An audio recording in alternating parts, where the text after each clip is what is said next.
বিএনপির বাইরে ইসলামী ও সমমনা দলগুলো এক প্ল্যাটফর্মে আসতে যাচ্ছে। এক ভোট বাক্সের ঘোষণা দিয়েছে তারা। এর মধ্যে লিয়াজো কমিটি গঠিত হয়েছে। খুব শিগগিরই প্ল্যাটফর্মটি আত্মপ্রকাশ করবে। জোটে কোন কোন দল থাকছে তাও জানিয়েছেন শীর্ষ নেতারা। জুলাই সনদের আইনি ভিত্তি ও পিআর পদ্ধতির দাবি নিয়ে যুগপৎ আন্দোলনে নামার প্রস্তুতিও নিচ্ছে দলগুলো। ইসলামী দলগুলো নিয়ে মাহমুদ সোহেলের 2 পর্বের ধারাবাহিকের প্রথম পর্ব দেখুন আজ।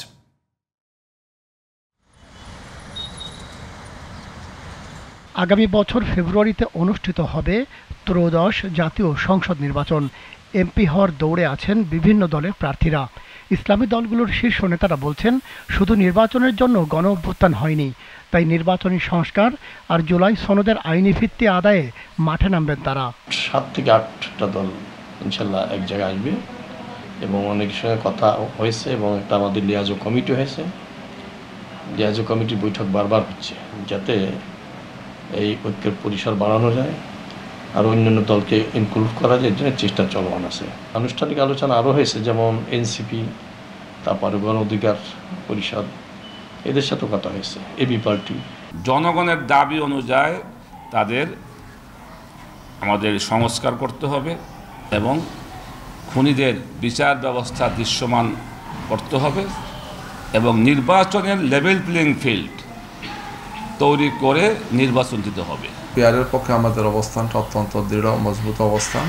আমরা মনে করি যে সরকারের এটা নিয়ে আলোচনা করা উচিত এবং সামনে ঐক্যমত্য কমিশনের যে প্রস্তাবনাগুলো দিয়েছেন, জুলাই সনদ বা জুলাই চার্টার যেটা হবে, এবং এটা আইনি ভিত্তির জন্য আমরা বলেছি যে গণভোট।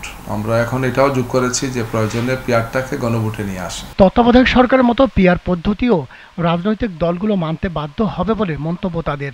আমরা 7 থেকে 8টি দল একসাথে আমাদের সাথে বসাবসি হচ্ছে, কথা হচ্ছে এবং অল্প সময়ের মধ্যেই এই সকল দলগুলো আমরা জুলাই সনদ বাস্তবায়নের জন্য আমরা মাঠে নামব। পিআর সিস্টেমে নির্বাচন হতে হবে, জুলাই সনদের আইনি ভিত্তি দিতে হবে। এর সাথে আমরা আরও বলেছি সংস্কার দরকার, খুনিদের বিচার হওয়া দরকার। এগুলো না হলে অযথা অনর্থ কোনো কাজে আমরা পা বাড়াবো না। অর্থাৎ এই অবস্থায় আমরা নির্বাচনে যাওয়ার মতো পরিবেশ দেখতেছি না। সর্বশেষ সুজনের একটা জরিপ আপনারা দেখেছেন। সেই সুজনের জরিপে কিন্তু এই দেশের 71% মানুষ চেয়েছে পিআরের পক্ষে। এতে বোঝা যাচ্ছে যে মানুষের মধ্যে অ্যাওয়ারনেসটা ডেভেলপ করছে। আমরা মনে করি যে নির্বাচনও হবে, পিআর পদ্ধতিটাও আমরা আদায় করে নেব ইনশাআল্লাহ।